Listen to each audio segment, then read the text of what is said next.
All right. Our first speaker has known Larry since 2005. She was co-chair with Larry at the community-wide cleanup, yet another charity that Larry's been involved in. Has worked closely with Larry at the Employment Education Center over those years, and she's now the coordinator of employment services. Janet is a mother of 3 months. Congratulations, Janet. Maybe in a couple months you'll actually get some sleep. Anyway, please welcome Janet Murray.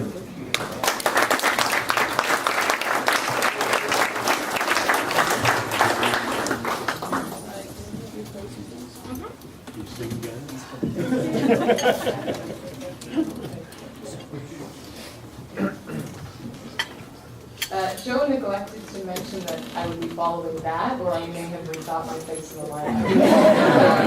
However, that would be for my Hi, everybody. Hi there. Hi there.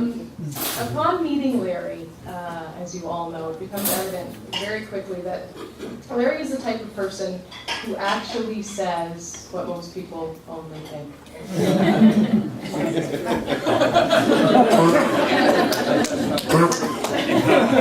To illustrate the point with a recent example, as Joe mentioned, I'm ecstatic to say that I gave birth to my daughter Violet just over 3 months ago. She was providing some soundtrack. When I was about 7 months pregnant, Larry approached me. He hadn't really said too much to me about the pregnancy to that point. Around 7 months pregnant, Larry approached me, looked me over, and quite demurely informed me that I was really beginning to show my wear. So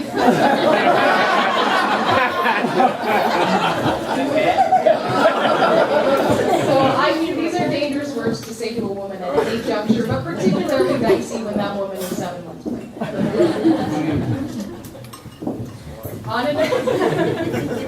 On another occasion in the workplace, Larry had referred to me a friend for some employment counseling. And I happily provided said counseling, after which time the individual met up with Larry, stopped by his office to catch up with him a little bit.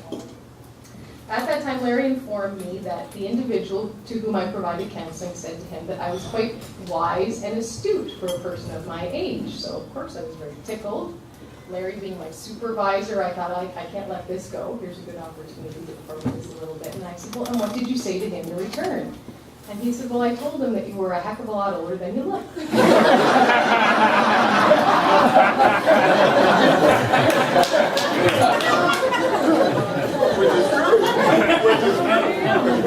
So, despite these comments and comments of this nature, or probably because of them, when I sat down to put some words together to roast Larry this evening, my sentiments were overwhelmingly fond and affectionate. And as such, I hope you will all indulge me if I depart for a moment from the roast dynamic and share with you a poem that I composed in Larry's honor.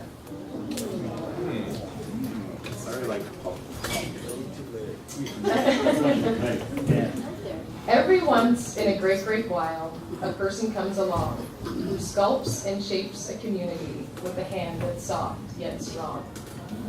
Like a father to this city, Larry helped to raise it up, guiding change and innovation, even when the road was rough.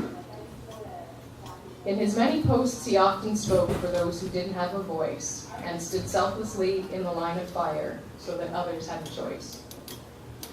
As a leader in employment, with integrity he led, honoring the gifts of those around him and truly hearing what they said. But it is without regard for time and space that Larry plunges forth. He has touched communities in Africa, and now he ventures north. As a traveler, he'll dip his toes in the universal pond, sending ripples of good action to his neighbors and beyond.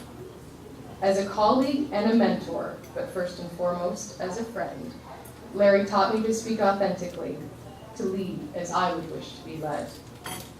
Every once in a great while, you need a true and constant friend. So Larry, I will not say goodbye until we meet again.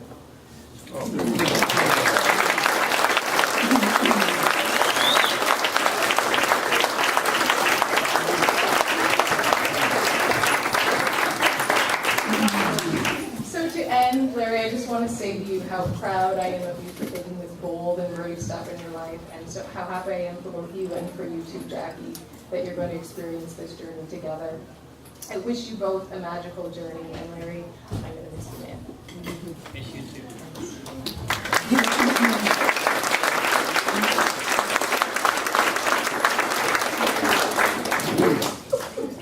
That was very nice, very hard.